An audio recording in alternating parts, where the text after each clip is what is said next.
हिमाचल प्रदेश में भारी बारिश और बादल फटने की घटनाओं ने जनजीवन को पूरी तरह से अस्त व्यस्त कर दिया है। देखिए ये रिपोर्ट।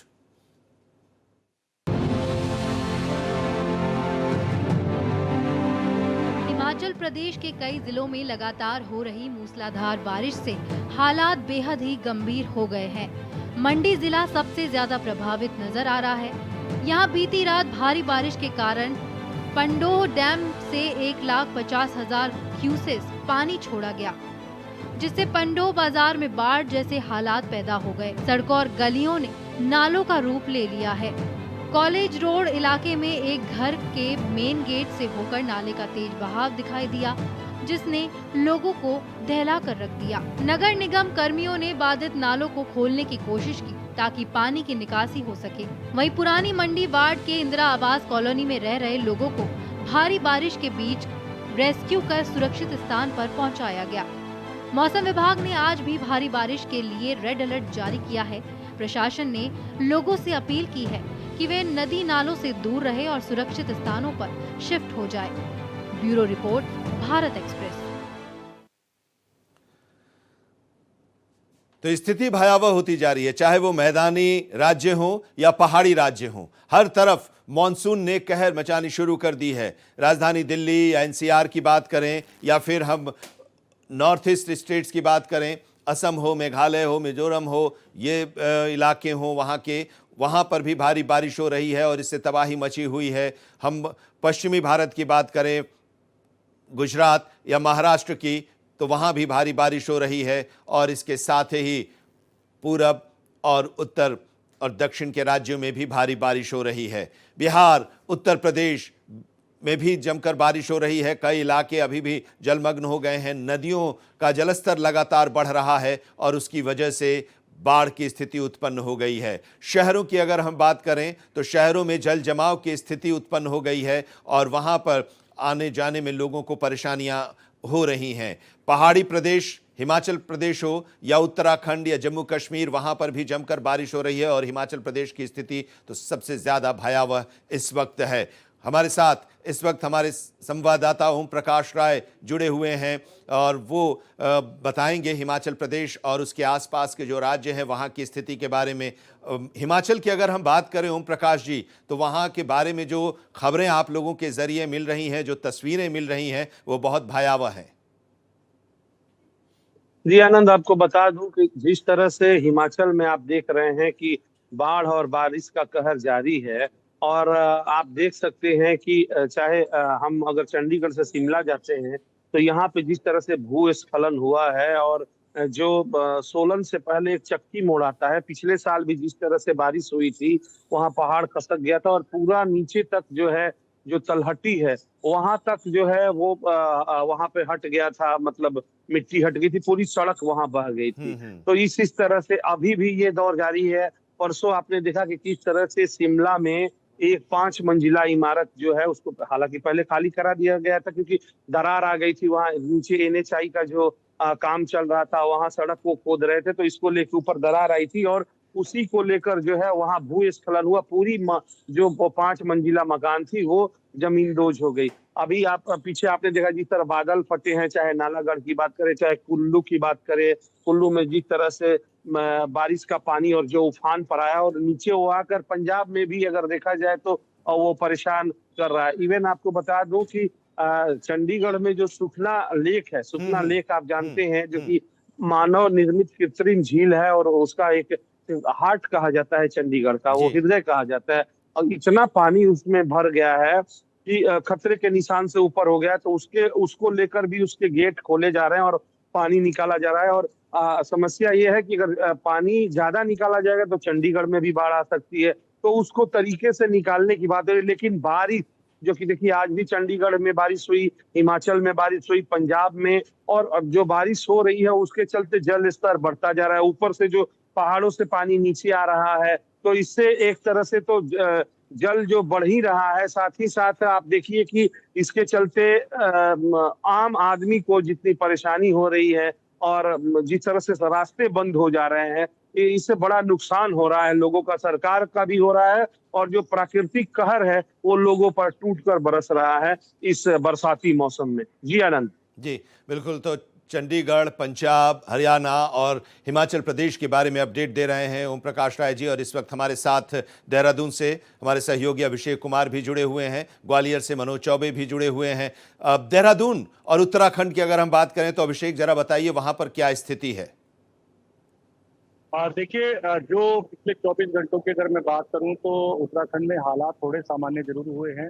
रविवार को जिस तरह से बारिश हुई और तबाही की कई तस्वीरें हमने देखी कि किस तरह से लैंडस्लाइड की कई घटनाएं हुई जिसके कारण चार धाम यात्रा तक को रोकना पड़ गया था। लेकिन कल एक सरकार ने जब फैसला लिया कि चार धाम यात्रा को सुचारू कर दिया गया है, यानी उसको दोबारा से शुरू कर दिया गया है, तो कई सवाल भी उठे, क्योंकि कल सोमवार को भी अलर्ट जारी किया गया था। लेकिन सरकार ने ये जो फैसला था वो तभी लिया था जब मौसम विभाग की इसमें रजामंदी थी। मौसम विभाग ने कहा था कि इस रूट पर फिलहाल कोई दिक्कत नहीं है, और ऐसा ही हुआ। कल भी राहत मिली, और आज दिन भर में अगर हम दिन की बात करें तो देहरादून समेत जो बाकी जिले हैं वहां पर धूप निकली हुई है, मौसम साफ है।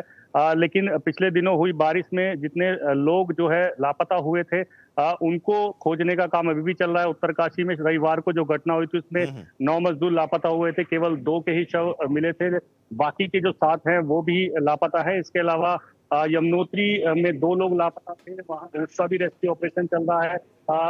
ये है कि अभी फिलहाल मौसम साफ है, तो जो रेस्क्यू ऑपरेशन चल रहा है उसमें थोड़ी तेजी जरूर आई है। लेकिन सबसे बड़ी बात यह है कि जो पर्वतीय क्षेत्रों में बारिश लगातार हो रही है, लैंडस्लाइड की घटना हो रही है, उसके कारण जो नदी में सिल्ट बहकर मैदानी इलाकों की तरफ जा रहा है, इस कारण और जल स्तर भी बढ़ा हुआ है। गंगा नदी या फिर सोलानी नदी या फिर हम सरयू नदी की अगर बात करें तो तीनों नदियों का जो जल स्तर है वो भी बढ़ा हुआ है, जिसके कारण जो पावर प्रोजेक्ट है उसमें भी कहीं ना कहीं परेशानी दिक्कत जरूर आई है। विकासनगर में यमुना नदी का भी जलस्तर बढ़ा था, जिसकी वजह से सारे गेट खोलने पड़े थे, पानी जो है छोड़ना पड़ा था, और इस सील्ट आने की वजह से जो पावर प्रोजेक्ट वहां के थे उनको भी बंद करना पड़ा। लेकिन पिछले 24 घंटों में स्थिति थोड़ी सामान्य जरूर हुई है। लेकिन जिस तरह से मौसम विभाग ने अलर्ट आगे के लिए जारी किया है, यानी कल के लिए भी अलर्ट जारी किया है, और ये भी कहा है कि 10 जुलाई तक जो मौसम है पूरे प्रदेश में ऐसा ही रहने वाला है, कभी बारिश कभी धूप। लेकिन सबसे बड़ी चिंता की बात यही है कि पहाड़ी इलाकों में जब बारिश होती है तो मैदानी इलाकों में और पहाड़ी इलाकों में दोनों में चिंता का सबब जरूर बनती है, क्योंकि एक तरफ पहाड़ी इलाकों में लैंडस्लाइड और नीचे की तरफ जो पानी का जलस्तर बढ़ता है उससे कहीं ना कहीं चिंताएं जरूर बढ़ जाती हैं। जी, आप हमारे साथ बने रहिए, आपसे और भी जानकारी लेंगे। और हम बात कर रहे हैं देश भर में मॉनसून के कहर की। बिहार की जरा बात कर लेते हैं। बिहार में भी भारी बारिश हो रही है और इसकी वजह से कई इलाके ऐसे हैं जहां पर जनजीवन प्रभावित हो गया है। मूसलाधार बारिश से हर जगह पानी ही पानी नजर आ रहा है। वहीं मौसम विभाग ने अगले 2 से 3 दिनों में भारी बारिश का अलर्ट भी जारी किया है। देखिए ये रिपोर्ट।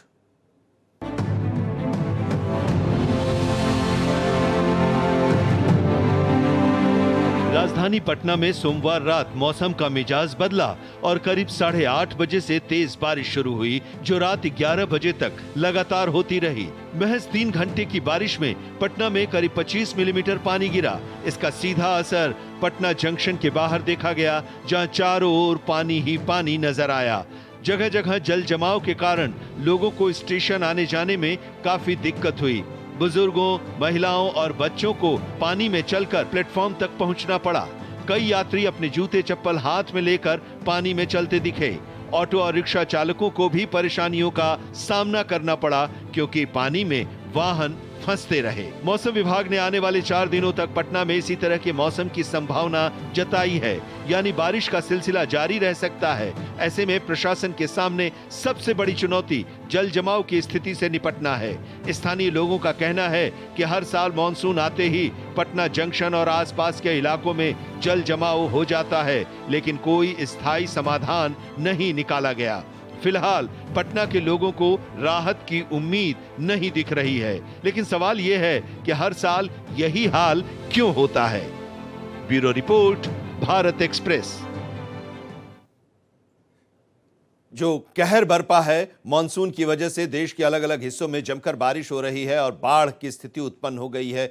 पहाड़ी राज्यों की अगर हम बात करें, हिमाचल प्रदेश हो, उत्तराखंड हो या जम्मू कश्मीर हो, वहां पर बादल भी फट रहे हैं और भूस्खलन भी हो रही है, जिसकी वजह से बड़ा इलाका जो है वो बाढ़ से तबाही का वहां पर मची हुई है और कहर बरपा हुआ है। हिमाचल प्रदेश में बारिश का कहर थमने का नाम नहीं ले रहा है। मंडी जिले में बादल फटने की 8 घटनाओं ने प्रदेश को एक बार फिर से आपदा की स्थिति में लाकर खड़ा कर दिया है। नुकसान का अगर आकलन करें तो 500 करोड़ रुपए तक ये पहुंच चुका है अब तक।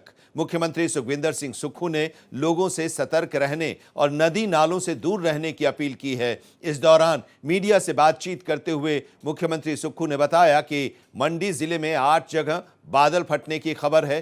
प्रारंभिक रिपोर्ट के मुताबिक करीब 500 करोड़ रुपए का नुकसान हुआ है। ब्यास नदी उफान पर है और नादौन क्षेत्र में ब्यास नदी के किनारे एक महिला का शव भी बरामद किया गया। मुख्यमंत्री ने प्रदेशवासियों और पर्यटकों से अपील की है कि वे नदी नालों से कम 500 मीटर की दूरी बनाए रखें। पर्यटकों को शहरी क्षेत्रों में ही रहने की सलाह दी गई है। उन्होंने ये भी कहा कि वर्ष 2023 की आपदा के बाद टीसीपी नियमों में बदलाव किया गया है और केंद्र सरकार से हिमाचल को विशेष मदद की आवश्यकता है। फिलहाल प्रशासन अलर्ट मोड पर है और राहत और बचाव का काम जारी है।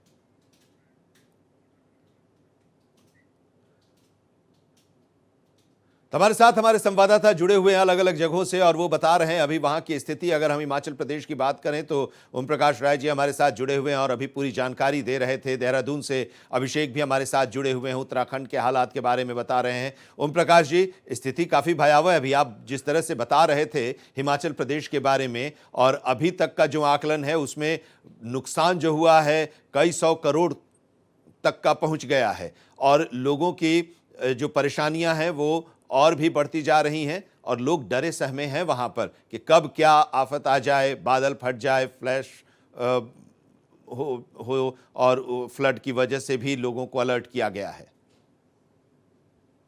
जी आनंद, बिल्कुल। अगर देखिए जिस तरह से अभी मौसम जो पूर्वानुमान है, अभी बारिश होगी क्योंकि जिस तरह से बंगाल की खाड़ी में दबाव का क्षेत्र बना और हवा जो जिस तरह से चल रही है, तो बादल भी हैं, आप देख लीजिए पूरे। तो ये बारिश जो है ये अभी चलेगी 3-4 दिन। मौसम पूर्वानुमान है कि ये अलर्ट घोषित किया गया है। कहीं कहीं रेड अलर्ट हिमाचल में घोषित किया गया, वहां ज्यादा बारिश होगी। येलो अलर्ट है। तो इस तरह से अभी ऊपर से जो पानी है वो नीचे आ गया, तो नीचे भी जो बाढ़ की स्थिति, चाहे आप कहिए हरियाणा कहिए या पंजाब कहिए, उसमें भी बनना स्वाभाविक है। साथ ही साथ जिस तरह से जो अगर सबसे नुकसान क्यों हो रहा है, समझने वाली बात ये, नुकसान इसलिए हो रहा है क्योंकि जिस तरह से विकास के कार्य हिमाचल में हो रहे हैं, NHI के द्वारा 4 लेन सड़क बनाई जा रही है। तो हमारी पहले भी चर्चा हुई थी लोगों से कि आखिर क्या कारण है कि भाई सड़क पहले भी बनती थी, अब क्यों ये हो रहा है। तो पहले जो सिंगल सड़कें थी तो वहां जो पहाड़ काटे जाते थे तो सीढ़ी नुमा वहां पहाड़ काट कर बनाया जाता था, इसलिए जो बारिश के चलते पानी जो आता भी था तो सीढ़ियों के द्वारा आता था, तो मिट्टी उतना ये नहीं होता था, कटता नहीं था और बचाव रहता था। लेकिन अब जिस तरह से NHI पहाड़ वो काट रहे हैं या वो जिस तरह क्या होना चाहिए उनको वहां पर प्रिकॉशन रखना चाहिए वो नहीं रख रहे हैं, वो इसके चलते जो है वहां भूस्खलन हो रहा है। सड़कें जैसे पहाड़ आप देखिए, एकाएक जब बारिश हो रही है तो मिट्टी निकलने लग रही है, क्योंकि बिल्कुल वो ऐसे खड़ी चढ़ाई हो जा रही है, तो पानी ऊपर से आ रहा है मिट्टी काटते हुए, फिर उसमें से बड़े बड़े पत्थर निकल रहे हैं, नीचे पानी अब वहीं से अंदर जाने लग रहा है, तो नीचे से वो पानी आप समझ ही रहे हैं काट कर उसको, और पूरा वो पहाड़ वैसे कट जा रहा है। मिट्टी के पहाड़ है यहाँ, ये आप जानते ही हैं। तो इसके चलते ज्यादा नुकसान हो रहा है, और जो वो मिट्टी निकल के नीचे आ रही है तो यहाँ जो नदी नाले हैं वो भर के उसमें बाढ़ का पानी जो है ऊपर फ्लो कर रहा है। तो ये स्थितियां बनी है। तो ये है, इसके चलते आप देखिए जो मामला भी हुआ है कि जो 5 मंजिला इमारत जो परसों ढही है वहां, और विवाद भी हो गया मंत्री के साथ, वो झगड़ा भी हो गया। वहां के जो स्थानीय लोग थे कि NHI ने ढंग से जो प्रिकॉशन रखना था वो नहीं रखा, जिसके चलते नुकसान हुआ। तो ऐसे ऐसे ही है। खासकर देखिए जो बादल फटने की घटना है, जिस तरह से हिमाचल में निर्माण कार्य हो रहे हैं और जिस तरह से वहाँ टेम्परेचर बढ़ रहा है, बादल फटने का कारण क्या होता है? बादल इसलिए फटते हैं क्योंकि जो तापमान उनको अगर जब वो नीचे आ रहे हैं और ज्यादा मिल गया तो बादल एकाएक फटेगा और बारिश हो जाएगी। एकाएक आपको देखिए सैलाब आ जाता है। जिस तरह से आपने चित्र देखे, जो विजुअल हमने आपको उपलब्ध कराए, तो वही जो है वो एकाएक सैलाब आ जा रहा है, बादल फट जा रहे हैं, जिसके चलते भारी नुकसान हो रहा है, जनजीवन अस्त व्यस्त हो रहा है। और जो जिस तरह से लोगों की संपत्ति, सरकारी संपत्ति का तो नुकसान हो रहा है, हाँ। आम आदमी की संपत्ति, कोई गाड़ी खड़ा किए हुए, क्योंकि पानी है नहीं तो नाले सड़कों के पास पानी, वो गाड़ी खड़ा कर रहे हैं, एकाएक वो सैलाब आ रहा है और उन गाड़ियों को बहा कर ले जा रहा है। तो इस तरह से सारा संपत्ति का नुकसान हो रहा है, लोग परेशान है। लेकिन हाँ। प्राकृतिक आपदा है, लोगों को भी समझना होगा कि प्रकृति का सम्मान करे और जो जिस तरह प्रकृति होनी चाहिए उस तरह हमें उसकी व्यवस्था बहाल करनी होगी, तभी ये बिल्कुल। आपदा और जो है इस पूरे वो आगे समय में सतर्क रहने की भी लोगों को जरूरत है। रुक करते हैं एक बार फिर से अभिषेक का, उत्तराखंड से हमारे साथ जुड़े हुए हैं, देहरादून से। उत्तराखंड के बारे में आपने बताया कि वहां पर क्या स्थिति है और किस तरह से लोगों को काफी परेशानियों का सामना करना पड़ रहा है। तो पहाड़ के जो इलाके हैं वहां पर तो मुश्किलें उन्हें आ ही रही है, लेकिन शहरी जो इलाके हैं, जब बारिश हो जाती है तो नाले जाम हो जाते हैं, पानी का फ्लो नहीं हो पाता है, तो शहर में जल जमाव की स्थिति भी उत्पन्न हो जाती है और उसकी वजह से भी आम जनजीवन पर असर पड़ता है। ये भी देहरादून हो या दूसरे जो शहर हैं वहां पर देखने को मिल रहा होगा। अभिषेक। बिल्कुल, देखिए अगर हम उत्तराखंड की बात करें तो 3 जिले हैं जो प्रॉपर मैदानी हैं और तीनों ही जिलों में जो वाटर लॉगिंग की समस्या है वो सबसे बड़ी है। और राजधानी देहरादून के तो हालात ऐसे हैं कि जो मुख्य मार्ग है घंटाघर के आसपास इतनी वाटर लॉगिंग हो जाती है कि बारिश के समय पर चलना बड़ा मुश्किल होता है। इसके साथ ही ISBT के पास जल भराव काफी हो जाता है। या फिर पूरे अगर हम देहरादून की बात कर लें तो कैनाल रोड एक है, वहां पर पानी का फ्लो इस कदर होता है कि उसको अगर कोई देखे तो वो इतना डरावना होता है कि आदमी सहम जाए। इस तरह की चीजें जो है वो लगातार बरसात के समय में देखने को मिलती है। लेकिन इस बार जो नगर निगम है वो दावे इस बात के कर रहा है कि उसने एक स्पेशल टीम बनाई है और उस स्पेशल टीम में सबसे ज्यादा जो फोकस है वो वाटर, जब लॉगिंग होती है उसको निकासी के लिए वाटर पंप की व्यवस्था की है। करीब 12 वाटर पंप और उसके साथ ही पूरी यूनिट जो है उन्होंने तैनात की है और ये केवल इसीलिए किया है ताकि राजधानी में इस तरह की दिक्कत ना हो। वहीं हम अगर राजधानी से बाहर की अगर बात करें तो हरिद्वार में जो मुख्य चौक है, चौराहा है, रानीपुर मोड़, वो हमेशा बरसात के सीजन में तालाब में तब्दील हो जाता है। और ये एक ऐसा क्षेत्र है जहां पर सालों से बार बार ये कहा जाता है कि इसको ठीक करने की कोशिश की जा रही है। वाटर पंप लगाए जा रहे हैं, 2 वाटर पंप लग रहे हैं, 4 वाटर पंप लग रहे हैं, लेकिन ये जो स्थिति है वो जस की तस है। अभी पिछले दिनों यानी रविवार को ही हमने देखा, उससे पहले जब बुधवार को और शुक्रवार को जब बारिश हुई थी तब भी हमने देखा, वहां से भी जल भराव की तस्वीरें सामने आई थी। इसके साथ ही उधम सिंह नगर में भी यही स्थिति है। लेकिन सबसे बड़ी बात यही है कि दावे तो बहुत होते हैं, नगर निगम लगातार यही कहता है कि हमने बहुत काम किया है, अब एक्सरसाइज की है, नदी जो नाले हैं उनको साफ किया है, लेकिन जमीनी हकीकत क्या है वो तभी पता लगता है जब बरसात होती है। और बरसात में अमूमन यही देखने को मिलता है कि तैयारी चाहे जितनी भी हो, वाटर लॉगिंग की समस्या सामने जरूर आती है। तो ऐसे में ये सबसे बड़ा सवाल है कि समस्या जो आ रही है ये क्यों आ रही है और कब तक इसका निवारण होगा, ये सबसे बड़ा सवाल है। जी ये बड़ी समस्या है और इस समस्या से शहरी इलाके के जो लोग हैं उनको भी दो चार होना पड़ रहा है और यही स्थिति देश के दूसरे हिस्सों में जो शहर हैं वहाँ की भी है। ओम प्रकाश जी, हिमाचल की बात तो आप कर रहे हैं, लेकिन अगर हम पंजाब की बात करें, हरियाणा की बात करें, तो ये भी नदियों वाला शहर है, नदियों वाले राज्य हैं और यहाँ पर भी मानसून का दबाव है और उसका असर है। बिल्कुल, देखिए जिस तरह से जो शिमला की तरफ से पानी आ रहा है वो नीचे घग्गर में आता है, घग्गर से पानी जीरकपुर होते हुए पटियाला और इधर जो भी संगरूर का इलाका है इसमें तबाही मचाता है। जैसा हम पहले रिपोर्ट भी दिखा चुके हैं, पहले हमने वहां जाकर पानी में कमर कमर भर पानी और गर्दन तक पानी हमने दिखाया कि वहां लगा था सड़कों पे, खेतों में। तो ये पानी जो ऊपर आता है यही पानी नीचे ये जाता है। इवन जो आप SYL की बात की जाती है, जो भाखड़ा ब्यास की बात की जाती है, तो उसमें भी जो ब्यास में भी जल स्तर बढ़ रहा है जो बारिश के कारण, तो वो पानी जो नहरों में बढ़ जा रहा है। और SYL में देखिए पीछे पानी अपने आप आ गया। और पंजाब के CM जो देखिए जो उन्होंने बोला कि भाई बारिश में जब ज्यादा पानी हो जा रहा है तो हरियाणा लेता नहीं है और जब पानी कम रहता है तो मांगता है। तो इस तरह की बातें चलने लगती है। अभी एक माहौल, अभी जो जिस तरह की बात चल रही है, जीरकपुर में पानी ज्यादा वहां से आया है, जीरकपुर में पानी जमा हुआ था, सड़कों पे पानी लग गया था, जो पहाड़ों से पानी ये घग्गर से आया और जो बरसात का, तो अब ये एक वहां पे चल रही है, लोग जो मीम्स बना के चला रहे हैं कि भाई हरियाणा वाले अभी आप तो उधार पंजाब को पानी दे रहे हैं, अभी इसको आप रखो जब हमें जरूरत होगी जाना। तो ये स्थितियां बन जा रही हैं। जिस तरह से अगर कहा जाए सुचारू रूप से चाहे सिल्ट जमने के कारण गहराई कम हो गई है नदी की, उसकी सफाई की बात करें, या जो पानी आ रहा है बारिश का उसका रूट क्या होना चाहिए, एकाएक पानी अगर आ जा रहा है तो उससे निपटने के लिए क्या तरीके होने चाहिए कि पानी आए और वो खेतों में जैसे खेत की फसल को भी बर्बाद कर देता है ये पानी।